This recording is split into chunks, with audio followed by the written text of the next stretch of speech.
this is Namita. Welcomes you all to Basics of Chemistry. और आज हम एक बहुत इंपॉर्टेंट टॉपिक डिस्कस करने वाले हैं, that is carbon. 10th class students के लिए तो ये इम्पोर्टेंट है ही, क्योंकि उनके सिलेबस में ये चैप्टर है। इसके अलावा 11th एंड 12th क्लास के लिए भी ये इक्वली इम्पोर्टेंट है, क्योंकि जो ऑर्गेनिक केमिस्ट्री है that is based on the carbon and its compound.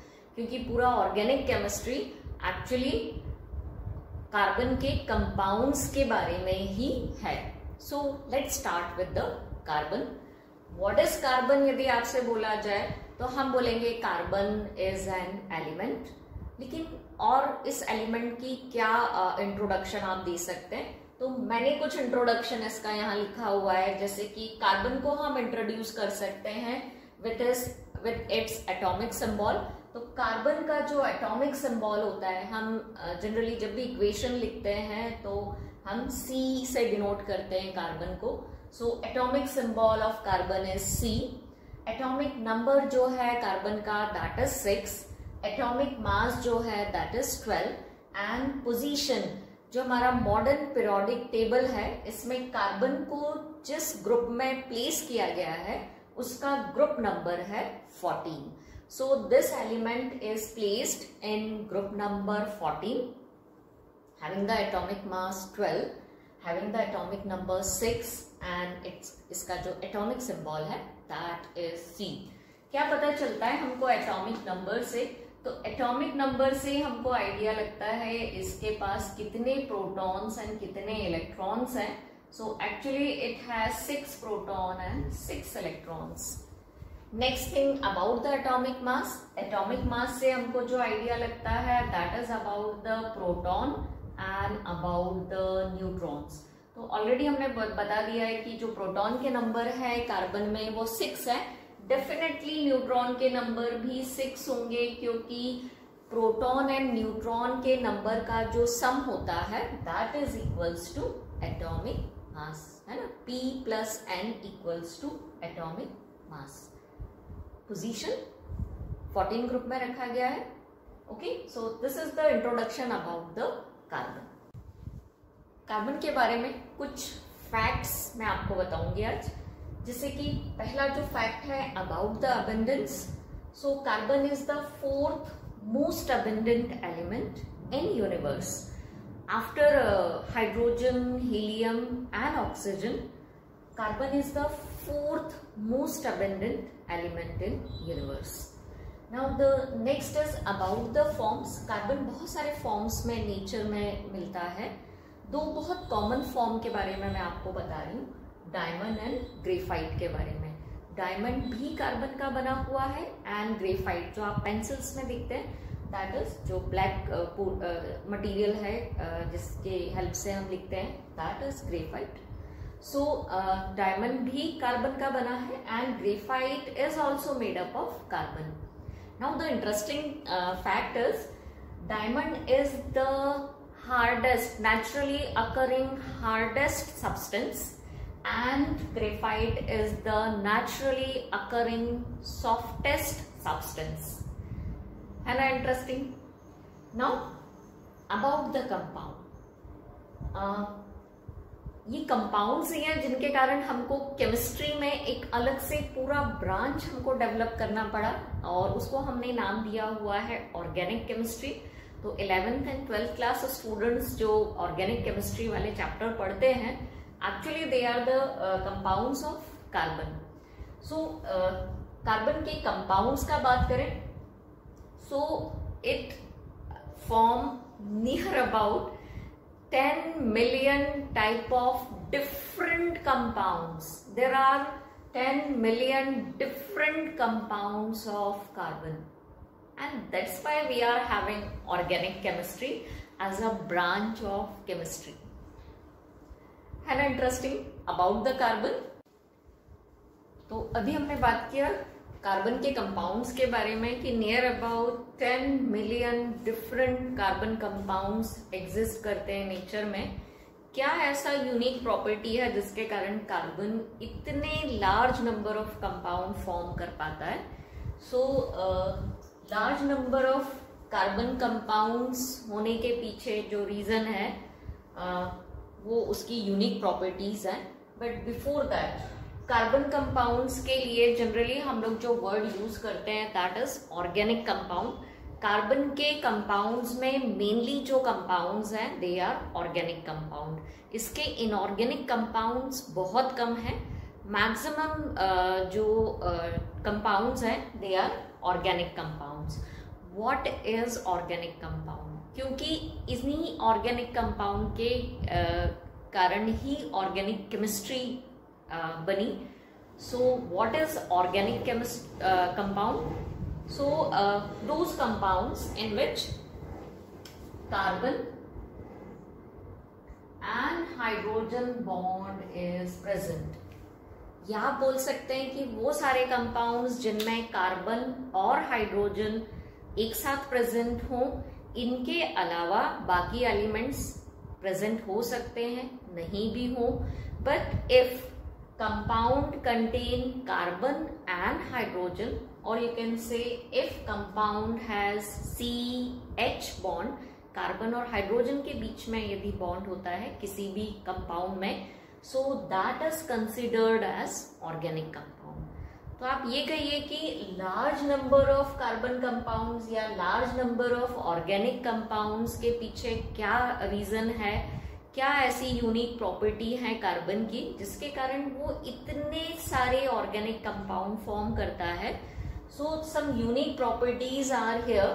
Now the first very important and very unique property of carbon is catenation. What is catenation? One by one ये हम सारी ही properties discuss करेंगे। ये unique properties हम carbon की एक एक करके मैं एक्सप्लेन करूंगी। So first is catenation, next is tetravalency, next is tendency to form multiple bonds। So carbon में कुछ ऐसी यूनिक प्रॉपर्टीज हैं, ये यूनिक प्रॉपर्टीज हैं जिसके कारण ये large number of compounds form करता है। So let's see what is catenation, what is tetravalency and what is tendency to form multiple bonds. तो फर्स्ट यूनिक प्रॉपर्टी जो कार्बन की हम बात करेंगे दैट इज कैटेनेशन। कैटेनेशन का मीनिंग होता है सेल्फ लिंकेज। एंड कैसे आप डिफाइन करेंगे कैटेनेशन को? So the property of forming bonds with the atoms of same element. एक ही एलिमेंट्स के एटम्स के बीच में आपस में बॉन्ड बनाने की जो प्रॉपर्टी होती है उस प्रॉपर्टी को ही हम कैटेनेशन बोलते हैं। तो इस कैटेनेशन के कारण कार्बन के बहुत सारे कंपाउंड्स नेचर में एग्जिस्ट करते हैं। एक बहुत बड़ा जो रीजन है इतने सारे large number of organic compounds होने का नेचर में दैट इज कैटेनेशन। कार्बन में क्यों कैटेनेशन का प्रॉपर्टी है? Carbon has the highest catenation property in all the elements present in periodic table। जितने भी periodic table में एलिमेंट है उन सब में कार्बन में कैटेनेशन का हाईएस्ट प्रॉपर्टी है। तो इसके लिए जो रिस्पॉन्सिबल चीज है that is strong carbon carbon bond.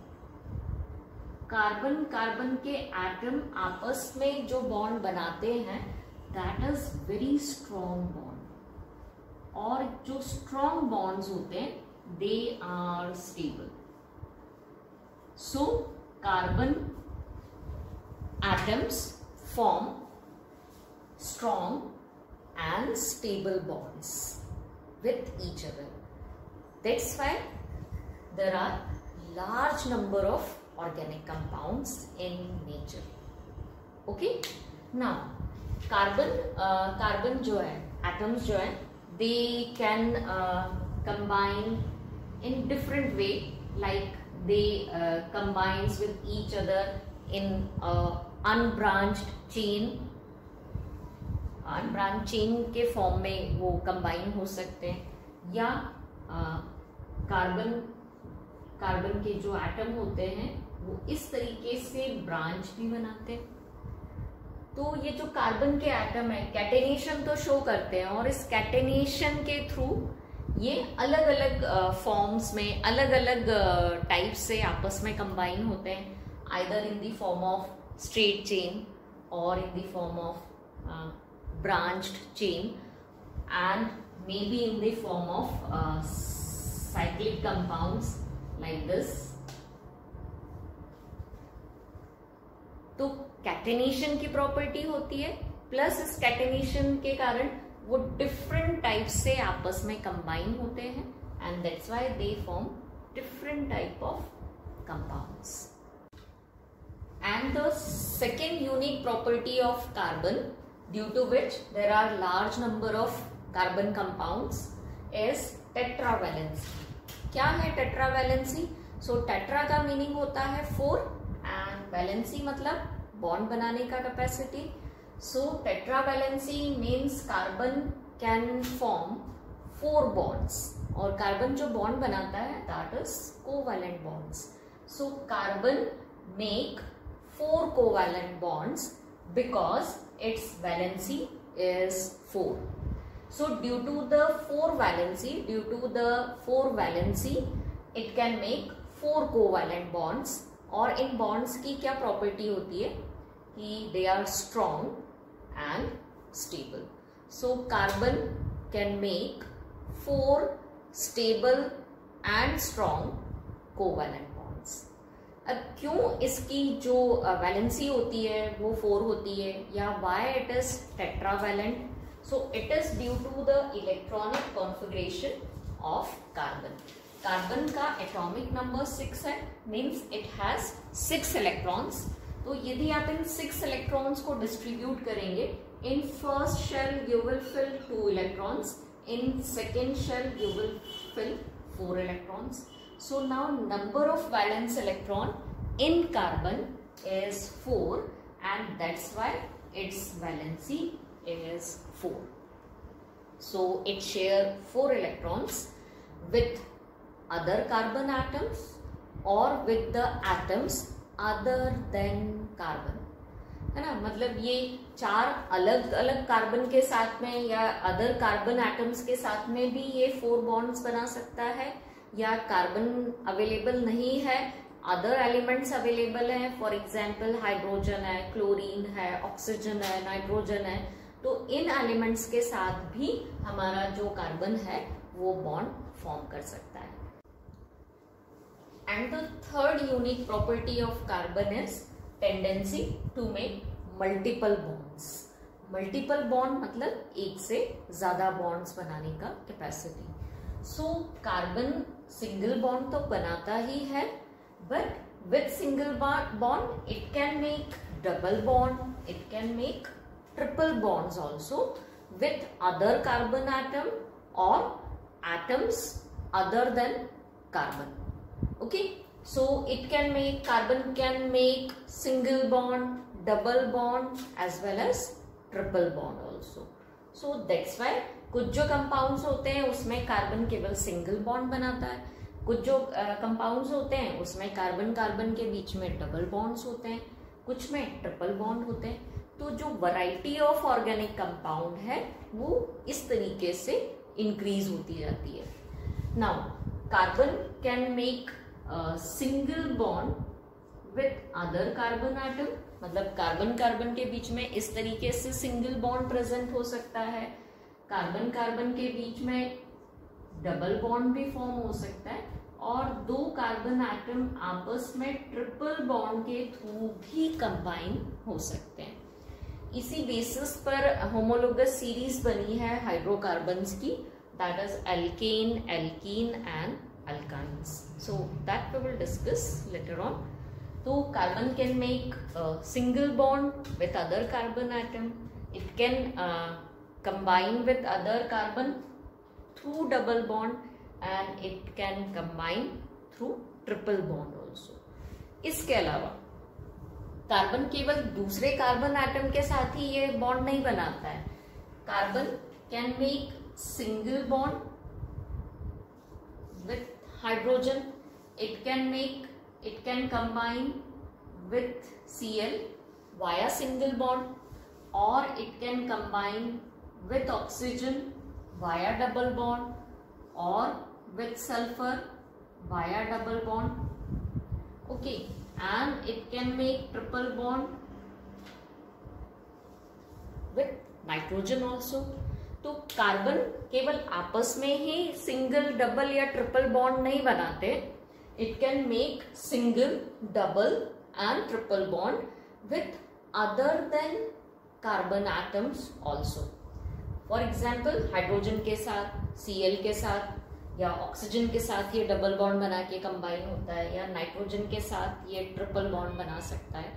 तो ये कुछ यूनिक प्रॉपर्टीज है कार्बन की, जिसके कारण कार्बन के large number of organic compounds या large number of carbon compounds nature में एग्जिस्ट करते हैं.